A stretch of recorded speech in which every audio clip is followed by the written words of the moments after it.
Hello everyone, Steve from Tech Toy Tinker and Retro Arena. With the buzz surrounding the TrimUI Smart Pro and Tomato OS for it, I've been getting a lot of questions about which other TrimUI devices I like and or have some sort of support for. And this device I don't directly support, but I do have a lot of love for it. And I went looking into what's available for it, and you can still indeed find MinUI. However, it's got 17 available systems, and a lot of the add-ons or extras are kind of hard to find. They're kind of fragmented into different places. So as you can see here, I got 32X, MAME 2000, which doesn't run that great. Some games work, some don't. Atari 2600, Game Boy Advance, Game Boy Color, Game Gear, Genesis, GX 4000, Lynx, Master System, Megaduck.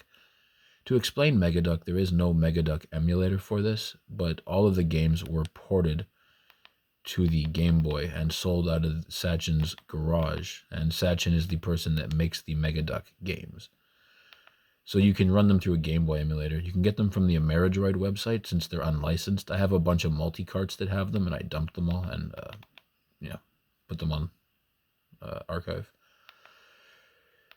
I also added Neo Geo. I didn't compile these emulators. I just kind of went and scoured the internet and found them all and brought them together. Pico 8 here uses the Retro 8 core. PS1 is also a mixed bag. I added Satellaview. I put Sega CD in here. Sufami Turbo.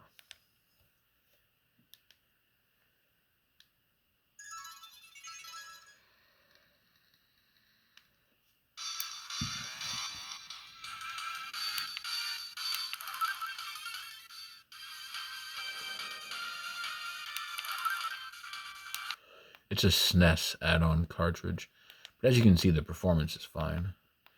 We got Super Nintendo, TurboGrafx, WonderSwan Color, and games here. This is how you launch RetroArch. There's only a few cores for it, and when there's a standalone, I advise you to use it. However, certain things like Megaduck won't really let you use a standalone. You have to use Gambit Core. Also, Blue MSX will run Coleco and MSX, but I can't get it to launch from the main UI menu for some reason, or MinUI, sorry. I meant to say main UI as in the main UI, but it's called MinUI, and that's confusing, so I'll just call it MinUI. Anyway, so when you use PicoArch, you need to have a folder called System in the PicoArch folder and have your BIOS in there like it was RetroArch. It doesn't work when you put the BIOS anywhere else, even if it's with the core in the EMU folder. I don't know why. I'm still investigating that. But Coleco and MSX, you need to launch from the PicoArch directly.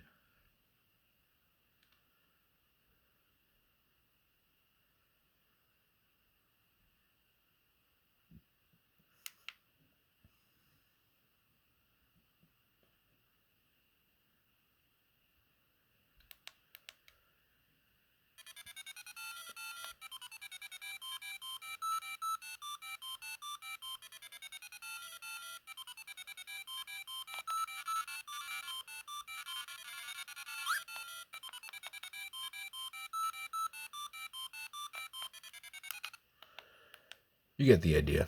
You can also make things full screen if you want.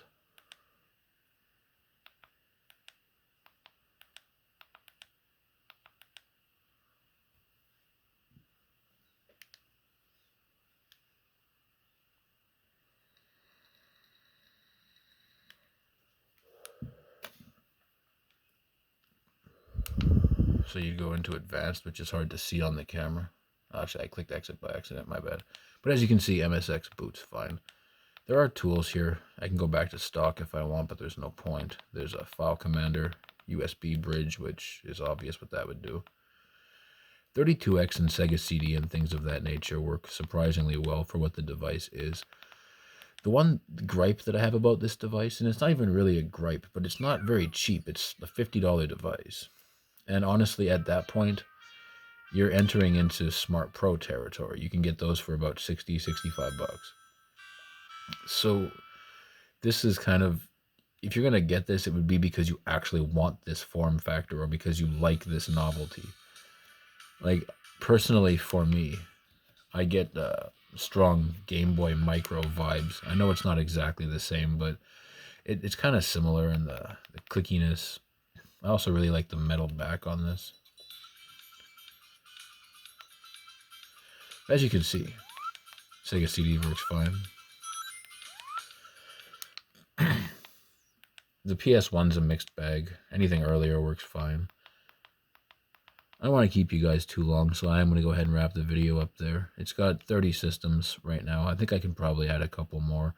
And with permission from Shuninman, I'll probably release this and just do it on archive.org, since it'll probably be the last release that this device will ever get.